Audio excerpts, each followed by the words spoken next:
నమస్తే, నేను ప్రశాంత్.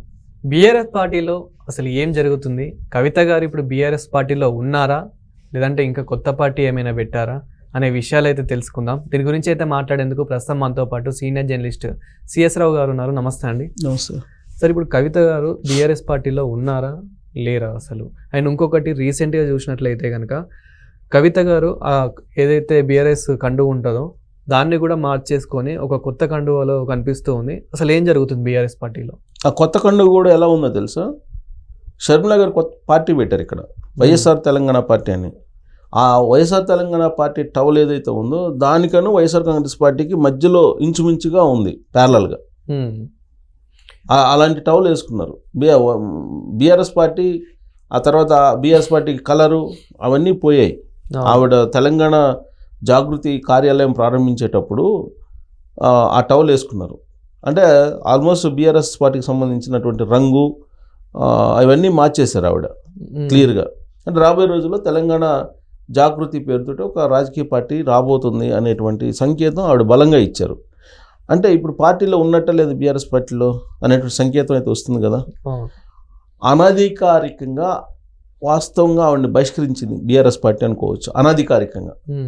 అనధికారిక బహిష్కరణకి ఆవిడ గురైందని చెప్పి అనుకోవచ్చు. ఎందుకనంటే ఏ బీఆర్ఎస్ పార్టీకి సంబంధించిన లీడర్ ఆమె తోటి లేరు. కేసీఆర్ గారితో టచ్ లేదు. బీఆర్ఎస్ పార్టీ అధ్యక్షుడు కేసీఆర్ గారితో చెప్పకుండా నువ్వు అనౌన్స్ ఎలా చేస్తావు? జూన్ 4వ తారీఖున కేసీఆర్ గారు విచారణకు హాజరవుతున్నారు. దాన్ని జ్యుడిషియరీ కమిషన్ నోటీసులు ఇచ్చింది, హాజరు కావాలని. దానికి నిరసనగా నేను ధర్నాలు చేస్తున్నామని చెప్పి పిలుపునిచ్చారు. ఏ హోదాతో పిలుపునిచ్చారు? పార్టీలో ఆవిడకి ఏం హోదా ఉంది? ఆవిడకి ఏ హోదా లేదు కదా పార్టీలో హోదా లేకుండా ఒక కేసీఆర్ గారి కుమార్తె అనే ఒక్కటే కదా. ఆ కేసీఆర్ గారి కుమార్తె అన్నప్పుడు కేసీఆర్ గారు నీ కాదని చెప్పి నువ్వు ఎలా చేస్తావు? క్యాడర్ కానీ లీడర్లు కానీ ఆవిడ్ని ఎలా అనుసరిస్తారు? ఇప్పుడు కేటీఆర్ గారిని టార్గెట్ చేశారు ఆవిడ లెటర్ రూపంలో. ఫస్ట్ లెటర్ రాశారు. లెటర్ రాసి ఆ లెటర్లో ఉన్నటువంటి అంశాలు ఏంటి పొందుపరిచారు? సీరియస్గా చాలా అంశాలు పొందుపరిచారు. హరీష్ రావు కటౌట్లు లేవు, తన కటౌట్ లేదు, ఓన్లీ కేటీఆర్ది మాత్రమే ఉంది రజతోత్సవాల్లో. తర్వాత ట్వీట్ చేసుకుంటూ ఉంటే పార్టీని నడపగలరా? ఓన్లీ ట్వీట్లు చేస్తూ పార్టీని నడపడం అంటే ఎలా నడుపుతారు అని కేటీఆర్ గారి మీద బాగానే విమర్శలు గుప్పించారు ఆవిడ. గ్రీక్ వీరుడు, లీక్ వీరుడు అంది. ఇన్ని రకాలుగా మాట్లాడిన తర్వాత ఇప్పుడు కేటీఆర్ గారిని ఎందుకు టార్గెట్ చేసిందంటే కేటీఆర్ గారికి కీలకమైనటువంటి బాధ్యతలు అప్పచెప్పబోతున్నారు పార్టీలో. ఆయన నాయకత్వంలో నేను పనిచేయనని చెప్తుంది. ఒక కేసీఆర్ గారి నాయకత్వంలో మాత్రమే నేను పనిచేస్తాను, ఇంకెవ్వరి నాయకత్వంలో నేను పనిచేయను అని చెప్తుంది. అంటే దాని అర్థం ఏంటి? నాయకత్వం ఏదో మారబోతుంది బీఆర్ఎస్ పార్టీలో అనేది స్పష్టంగా ఆవిడ చెప్పారు. ఇంకోటి ఏం చెప్పారు? బీఆర్ఎస్ పార్టీని తీసుకెళ్ళి బీజేపీలో కలపబోతున్నారు. తాను తిహార్ జైల్లో ఉన్నప్పుడు ఇలాంటి ప్రపోజల్ వచ్చింది, నేను నో అని చెప్పాను అని అన్నారు. అంటే ఇది పార్టీకి నష్టమా లాభమా? బీఆర్ఎస్ పార్టీని తీసుకెళ్ళి బీజేపీలో కలపాలి అని చెప్పి అనుకున్నారు, ప్రపోజల్ పెట్టారు నా దగ్గర అని చెప్పి ఆవిడ చెప్తే మరి పబ్లిక్, తెలంగాణ సమాజం బీఆర్ఎస్ పార్టీ బీజేపీ ఒకటే అనేటువంటిది అర్థమైంది కదా, స్పష్టత వచ్చింది కదా. ఇప్పటి వరకు బీఆర్ఎస్ పార్టీ బీజేపీ వేరు అనేటువంటి కాన్సెప్ట్ తోటి ఎన్నికల్లోకి వెళ్ళారు కదా. మరి ఇప్పుడు వాడు రెండు పార్టీలు ఒకటే అనేది ఒక ముద్ర కేసీఆర్ గారు, కవిత వేశారు కదా. సో అది బీఆర్ఎస్ పార్టీకి నష్టం కదా రాబోయే రోజుల్లో.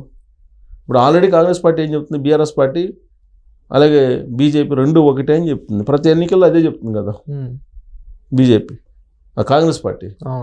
సో ఇప్పుడు కాంగ్రెస్ పార్టీ ఏదైతే చెప్పిందో అది నిజం అనేది క్లియర్గా ఈవిడ క్లియరెన్స్ ఇచ్చేశారు.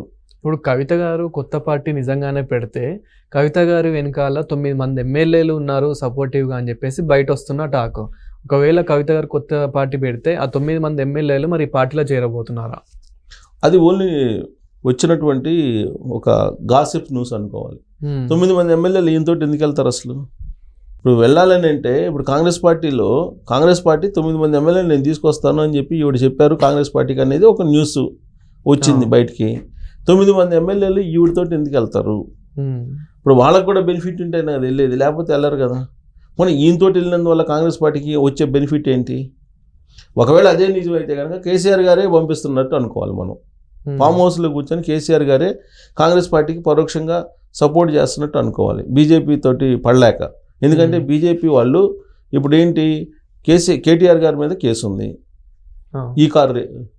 ఈ రేస్ది, ఈయన మీద ఫోన్ ట్యాపింగ్ కేసు ఉంది. ఈ 2 కేసులు చాలు వీళ్ళిద్దరిని లోపలేయడానికి. ఆల్రెడీ తీహార్ జైలుకి వెళ్ళి వచ్చారు. మరి వాళ్ళ అరెస్ట్ కాకుండా ఉండాలంటే బీజేపీ చెప్పినట్టు వినాలి. బీజేపీ ఏం విలీనం చేయమంటే విలీనం చేయాలి, పొత్తు పెట్టుకోమంటే పొత్తు పెట్టుకోవాలి. ఇలాంటి పరిస్థితుల్లో కేసీఆర్ గారు ఉన్నారు. దాని నుంచి బయటపడటానికి కాంగ్రెస్ పార్టీని బలోపేతం చేయడానికి నేరుగా ఆయన వెళ్ళలేడు కాబట్టి ఒకవేళ కవిత చేత ఇలాంటి గేమ్ ఏమైనా ప్లే చేపిస్తున్నారేమో, అది కూడా మనం కాదనలేము. ఎందుకంటే ఇప్పుడు బీజేపీనేమో నేరుగా ఆయన కాదనలేడు, కవిత ఏదో తిరగబడినట్టు ఇంటర్నల్గా గొడవలు ఉన్నట్టు అలా క్రియేట్ చేసేసి ఈయనే కాంగ్రెస్ పార్టీలోకి పంపించేసి కాంగ్రెస్ పార్టీని బలోపేతం చేసేసి ఉన్నటువంటి వాళ్ళు వీళ్ళని విలీనం చేద్దామని కూడా అనుకోవచ్చు. ఆవిడ కొత్త పార్టీ ఆవిడ చేత పెట్టించవచ్చు. ఎందుకంటే తెలంగాణ అనేటువంటి పదం లేదు, తెలంగాణ పదం లేకుండా బీఆర్ఎస్ పార్టీ మనుగడ సాగించలేదు అనేటువంటి అభిప్రాయం పార్టీలో బలంగా వినిపిస్తుంది కదా.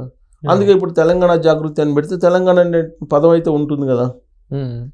బహుశా కేసీఆర్ గారు ఆవిడకి ఒక డైరెక్షన్ ఇచ్చేసి కొత్త పార్టీ పెట్టనొచ్చు. పైగా ఆమె ఉంటున్నారు 2 కళ్ళు లాంటి బీఆర్ఎస్ పార్టీ అలాగే తెలంగాణ జాగృతి అని అంటున్నారు. కేసీఆర్ గారికి 2 కళ్ళు అని అంటున్నారు. సో దాని అర్థం ఏంటి? ఏం చెప్పదలుచుకున్నారు అంటే భవిష్యత్తులో బీఆర్ఎస్ పార్టీ బీజేపీలో విలీనం అవుతుంది, ఈ పార్టీ మాత్రం తెలంగాణ జాగృతి మాత్రం ఉంటుంది. ఆ తెలంగాణ జాగృతి తోటి ఆ కేసీఆర్ గారికి సంబంధం లేదని బీజేపీ వాళ్ళు భావించాలనే ఈ గేమ్ అంతా. ఖచ్చితంగా కల్వకుంట్ల ఫ్యామిలీలో ఉన్నటువంటి మెంబర్స్ వ్యూహాత్మకంగా గేమ్ ఆడుతున్నారని చెప్పొచ్చు. అలాంటి అనుమానం కూడా కలగడంలో ఎలాంటి అభ్యంతరం ఉండకపోవచ్చు చాలామందికి. ఎందుకంటే వాళ్ళు అంత మిగతా ఫ్యామిలీకి సంబంధించినటువంటి లీడర్లకి వీళ్ళకి చాలా తేడా ఉంది.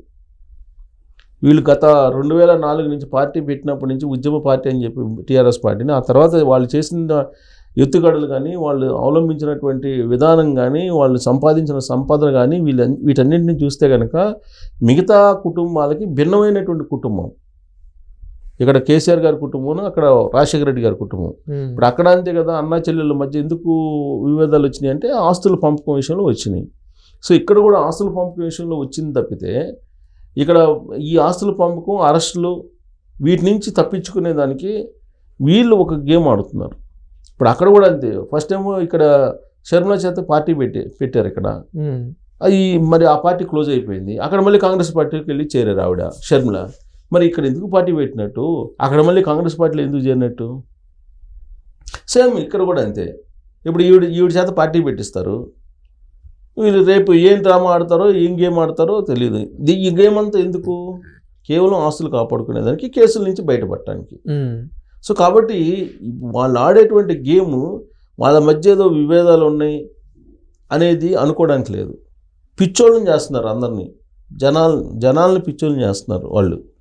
వాళ్ళకి చాలా క్లారిటీ ఉంది. వాళ్ళకి ఏం కావాలి? వాళ్ళ ఆస్తులు కాపాడుకోవాలి, వాళ్ళ మీద ఉండేటువంటి కేసుల నుంచి తప్పించుకోవాలి. ఇది తర్వాత రాజకీయంగా మనుగడ సాగించాలి. ఈ 3 కదా కాన్సెప్ట్లు. అక్కడ కానీ ఇక్కడ కానీ కేసీఆర్ ఫ్యామిలీకి కానీ జగన్మోహన్ రెడ్డి ఫ్యామిలీకి కానీ ఇది తప్పించుకోవాలంటే ఏం చేయాలి? అధికారంలో ఉన్నటువంటి కేంద్ర ప్రభుత్వానికి అణిగిమణిగి ఉండాలి, ఆ పార్టీతోటి కలిసి ఉండాలి.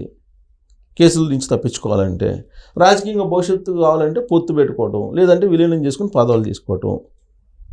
3 ఇంకా కేసులు అయిపోయినాయి. ఆస్తుల పంపకం ఎప్పుడు జరిగింది? పవర్ ఉన్నప్పుడు జరిగింది, పవర్ లేనప్పుడు జరగదు, కేసులు పెట్టుకుంటారు. సో కాబట్టి ఇవన్నీ సెటిల్ చేసుకునేదానికి ఇది ఒక గేమ్ అనుకోవాలి మనం. అంటే మనం సొసైటీని వీళ్ళు తప్పుదోవ పట్టించేలాగా వ్యవహరిస్తున్నారని చెప్పేసి అనుకోవాలి. అసలు విషయం చెప్పచ్చు కదా. ఇప్పుడు వాళ్ళ గొడవ ఏంటి అసలు? ఇప్పుడు మొత్తం సంపద ఎంత అయితే ఉందో బినామీ పేర్లతో, ఆ బినామీ పేర్ల మీద ఉన్నటువంటి సంపద కోసం ఈ డ్రామా అంతా. సో కాబట్టి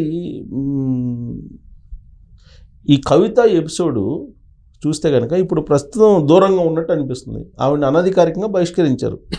ఇప్పుడు లేదంటే ఇంకొక పార్టీలు ఎవరైనా ఇలాంటివి చేస్తే ఈ పార్టీకి వెళ్ళి షోకాజ్ నోటీస్ ఇవ్వరా? షోకాజ్ నోటీస్ ఇచ్చి ఎవరైనా తీసుకుంటారు కదా. ఆవిడ పార్టీలో కీలక పదవులు కూడా లేవు ఆవిడకి. మరి ఎందుకు ఇవ్వట్లేదు ఆవిడకి షోకాజ్ నోటీసు? అంటే ఇదంతా డ్రామా. ఈ డ్రామాని రక్తి కట్టేస్తున్నాడు ఫామ్ హౌస్లో ఉన్నటువంటి కేసీఆర్ గారు. ఈ డ్రామాలో కనుక పడితే తెలంగాణ సమాజం మళ్ళీ మోసపోవాల్సిన పరిస్థితి వస్తుంది. నిజంగా వాళ్ళ మధ్య గొడవలు ఉంటే షోకాజ్ నోటీస్ ఇచ్చి వివరణ తీసుకోవాలి కదా.